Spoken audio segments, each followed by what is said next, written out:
Welcome to Strip Cover Lit, where we squeeze the bigger picture out of literature. I'm Adrian Fort, and we're here for another poetry discussion, and we've got to get into it because, like Robert Frost has tended to do lately, it's a long poem. So, the collection of the collection known as New Hampshire includes some very long poems. So, here is the poem as it reads. Old Davis owned a solid mica mountain in Dalton that would someday make his fortune. There'd been some Boston people out to see it, and experts said that deep down in the mountain, the mica sheets were big as plate glass windows. He'd like to take me there and show it to me. I tell you what you should I'll tell you what you show me. Remember, you said you knew the place where once, on Kinsman, the early Mormons made a settlement and built a stone baptismal font outdoors. But Smith, or someone, called them off the mountain to go west to a worse fight with the desert. You said you'd seen the stone baptismal font. Well, take me there. Someday I will. Today. Huh? That old bathtub? What is it to see? Let's talk about it. Let's go see the place. To shut you up, I'll tell you what I'll do. I'll find that fountain if it takes all summer and both of our united strengths to do it. You've lost it then? No, not so, but I can find it. No doubt it's grown up some to the woods around it. The mountain may have shifted since I saw it in '85. As long ago as that? If I remember rightly, it had sprung a leak and emptied then, and 40 years can do a good deal to bad masonry. You won't see any Mormons swimming in it, but you have said it, and we're off to find it. Old as I am, I'm going to let myself be dragged by you all over everywhere. I thought you were a guide. I am a guide, and that's why I can't decently refuse you. We made a day of it. We made a day of it out of the world, ascending to descending and reascend. The old man seriously took his bearings and spoke his doubts in every open place. We came out on a look off where we faced a cliff, and on the cliff a bottle painted or stained by vegetation from above, a likeness to surprise the thrilly tourist. Well, if I haven't brought you to the fountain, at least I've brought you to the famous bottle. I won't accept the substitute. It's empty. So's everything. I won my fountain. I guess you'd find the fountain just as empty, and anyway, this tells me where I am. Hadn't you long suspected where you were? You mean miles from that Mormon settlement? Look here. You treat your guide with due respect. If you don't want to spend the night outdoors, I vow we must near the place from where the two converging slides and the avalanches on Marshall look like donkey's ears. We may as well see that and save the day. Don't donkey's ears suggest we shake our own? For God's sake, aren't you fond of viewing nature? You don't like nature. All you like is books. What signify a donkey's ears and book and bottle, however natural? Give you your books. Well then, right here is where I show you books. Come straight down off this mountain just as fast as we can fall and keep a bouncing on our feet. It's hell for knees unless done hell for leather. Be ready, I thought, for almost anything. We struck a road I didn't recognize, but welcomed for the chance to lave my shoes in dust once more. We followed this a mile, perhaps, to where it ended at a house I didn't know was there. It was the kind to bring me to for broad board paneling. Golly, I never saw so good a house deserted. Excuse me if I ask you in a window that happens to be broken, Davis said. The outside doors as yet have held against us. I want to introduce you to the people who used to live here. They were Robinsons. You must have heard of Clara Robinson, the poetess, who wrote the book of verses and had it published.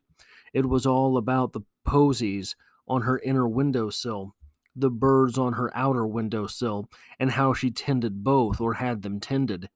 She never tended anything herself. She was shut in for life. She lived her whole life long in bed and wrote her things in bed. I'll show you how she had her sills extended to entertain the birds and hold the flowers. Our business firsts up attic with her books.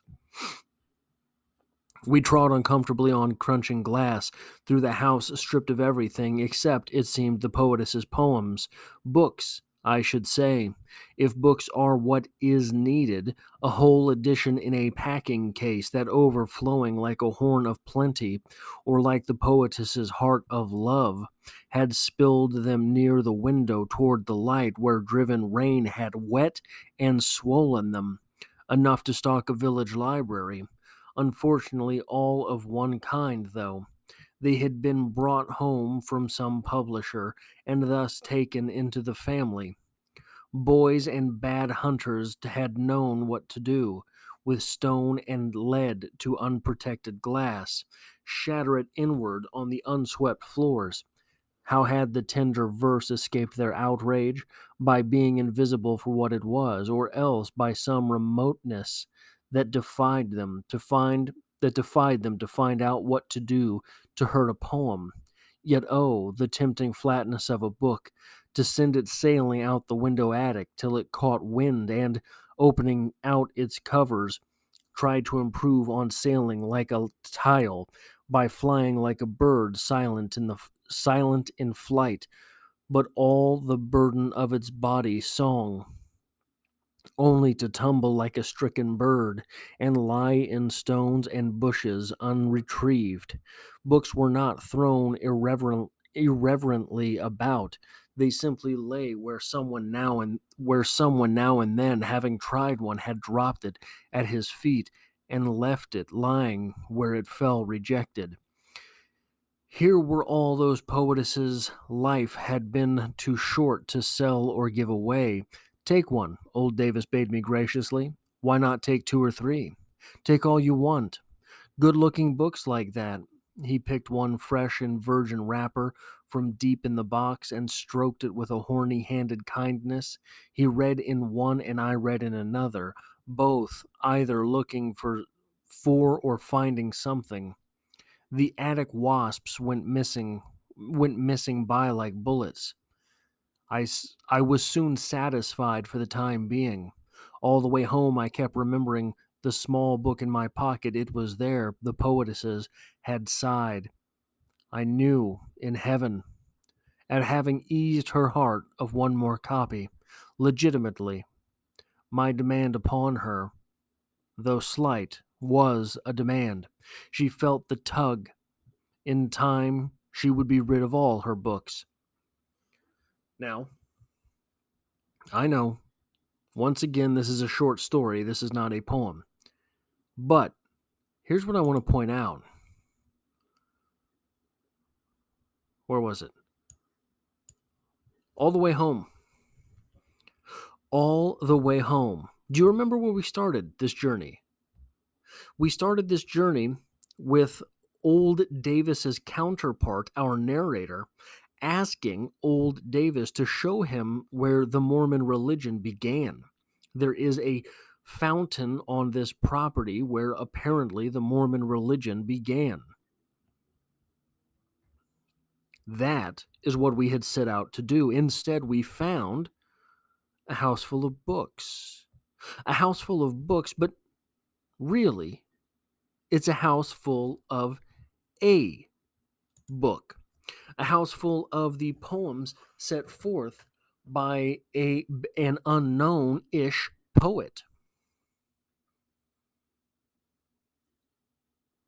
And our narrator is pleased. Did you catch it? Did you catch that? Our narrator sets out looking for religion, instead finds poetry and is happy about it. Our narrator starts out looking for a specific religion, the Mormon religion, and instead finds all of these books that are the same. All of these books of a single type, a single book copied over and over and over again, like a Bible. But it's not a Bible, it's a book of poems. I think that this is a very... So, Robert Frost in New Hampshire has had several poems that make me very jealous as a storyteller and as a writer and as a poet. And this one does that because it pulls the old magician's trick of having you look one way all the while the sleight of hand is going on someplace else. We have our narrator tugging at old Davis to show him where the Mormon religion began. Religion.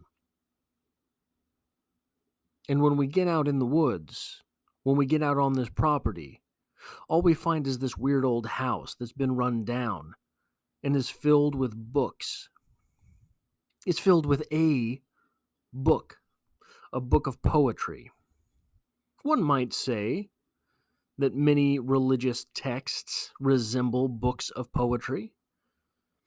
The King James Version is renowned for its beauty. But our narrator never really even questions it. Our narrator is stuck up with these poems, is waylaid by these poems, and is then transformed, transfixed, transmuted. Our speaker here forgets all about the Mormon religion and decides to take these poems with him instead, and then evokes the poet in heaven. The poet in heaven felt that tug on her heart as she found another good reader. Is this Robert Frost saying that at some level, poems and poetry and the poet are transcendent? Poems and poetry and the poet grant a near religious experience. Poems and poetry and the poet are more than just our mortal experience. Maybe. I like it. That is all I have for this poetry discussion. If you enjoy what I do here, hitting the like button tells YouTube to share this video with other literature lovers. And if you find yourself here by chance but not design, consider hitting the subscribe button because literature, poetry, short stories, novels, that's all I talk about on this channel.